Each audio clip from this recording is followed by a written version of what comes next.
Hi, I'm Paul from FLYIN and I've been riding my G Line, my Brompton G Line tubeless for quite a while. So come join me to see how I've been getting on and this little review about what I think of riding the Brompton G Line tubeless. So making the Brompton G Line tubeless is relatively straightforward with all good tubeless setups. One sets up brilliantly and the other doesn't. Definitely replacing the rim tape has really helped. 23mm rim tape and using DT Swiss tubeless valves has been perfect out of all the ones I've tried. Have a little look, there'll be something that pops up with a little kit that we're offer that will get you sorted for the G Line. I did have to remove the old tape. I would say that's good practice. The wheels come tubeless ready, but they didn't set up brilliantly. I had to use extra tape on the front and re-tape the rear. So I reckon just as good practice, because probably you've been running tubes for a while, it's best just to replace the tape. But once that's been done, and some nice sealant, they have held lovely. They don't lose pressure too much, and when I want to adjust the pressure, it's really nice and easy. So I'm really happy with the setup, but let's go and see what it's like out on the trail.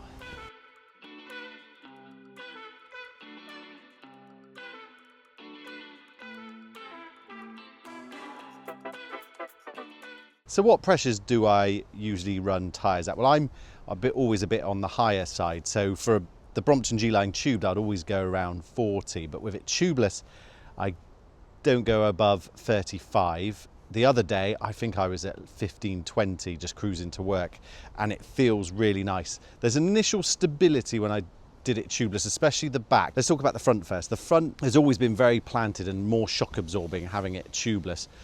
And I set the front up before I set up the rear. And then when I set up the rear, you could feel the back end do a little wobbly, which you got used to very quickly, but it did feel a bit odd initially, but that, I guess you get used to it and it's completely gone. So what I do is I pump it up to about 35. I don't really need to pump it up that very often, and I'm going out general day-to-day stuff, but I do run them, especially off-road, like I said, down to like 20, 25. If I'm feeling really lazy, I have gone down to 15, gone to the workshop and then pumped them up at the workshop, and it's been absolutely fine. It's been really good in the small bit of ice that we had here in Bristol. It was just really confidence inspiring, a bit more than my other bikes. So that was a really good choice.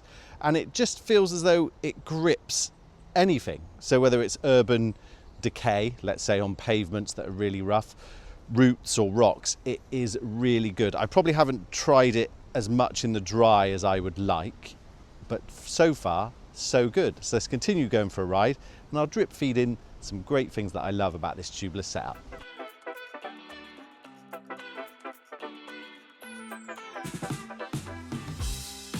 So why did I go tubeless, and what now do I have to think about if I get a puncture?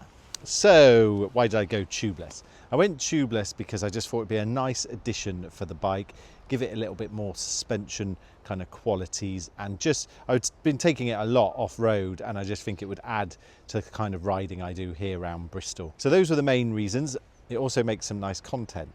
Another reason is I thought that because of taking the rear wheel out, if there's a puncture, so you have to detach all of the FLYIN mechanisms. I would say this is a less step-by-step process than a regular Brompton, but actually it's a bit more faff in the field because you've got to get things lined up. So with that in mind, by having it set up tubeless, a small puncture, the sealant that's inside should seal itself, or it should be, if it's just a smaller kind of tear, it should be a lot easier to repair, and I won't have to take the rear wheel off. So let's look at what I need to do if I have a puncture. So if I have a catastrophic failure from a tyre, so a puncture, a big tear, something drastic happens, I'm gonna have to put an inner tube in. It's gonna be a little bit faffy because there's lots of sealant in there, a little bit messy, and messier than normal. So that's what I have to do. But hopefully, like I said, a small puncture repair, you'll hear this,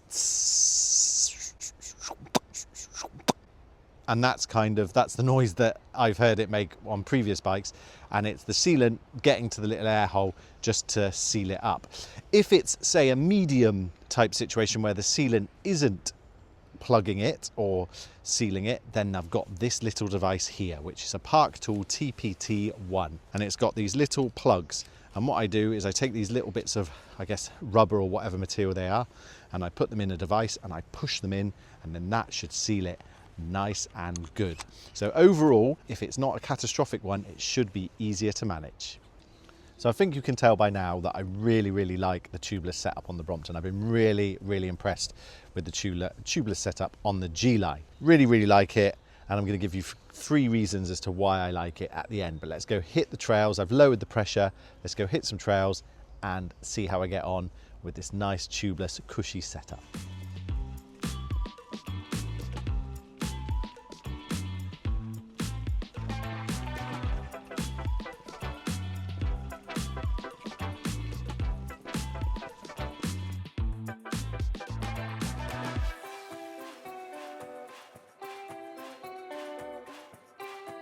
So what's the first reason I like the tubeless setup on the G Line?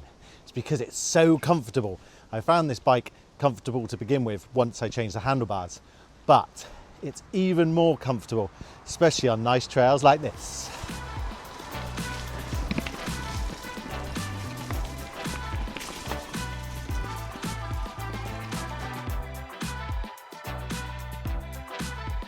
And reason 2 is, until I have a major catastrophic failure, I have, in my head, simplified the process if I get a puncture, which hopefully I won't, but I've got an easier way now to sort it out.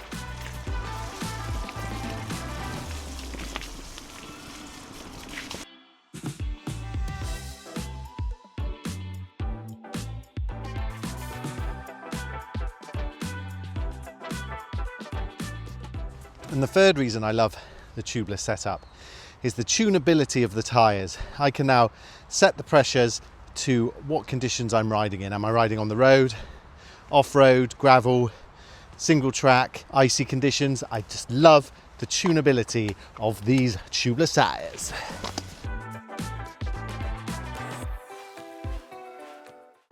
So I hope you've enjoyed the video about the tubeless setup on the G Line.